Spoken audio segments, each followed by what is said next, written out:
ជំរាបសួរក៏ដូចជាសួស្តីបងប្អូនទាំងអស់គ្នានៅក្នុងវីដេអូនេះដែរខ្ញុំនឹងបង្ហាញបងប្អូនទាំងអស់គ្នាអំពីរបៀបចូលទៅបិទនៅក្នុង Telegram ដើម្បីកុំឲ្យនរណាម្នាក់ទាញយើងចូលនៅក្នុងក្រុម Telegram ឬមួយក៏ទាញចូលនៅក្នុង Channel Telegram ដោយមិនបាន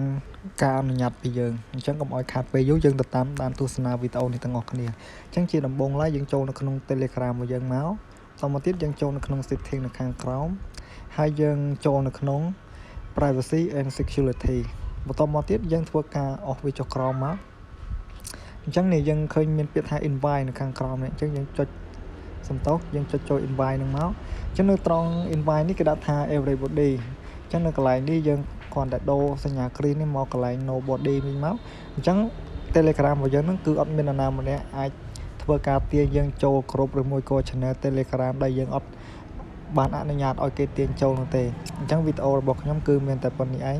សង្ឃឹមថាបងប្អូនទាំងអស់គ្នាជួយចុចនិង Subscribe Channel YouTube របស់ខ្ញុំម្នាក់មួយផងដើម្បីទទួលបាននៅវីដេអូថ្មីៗជាបន្តសូមអរគុណ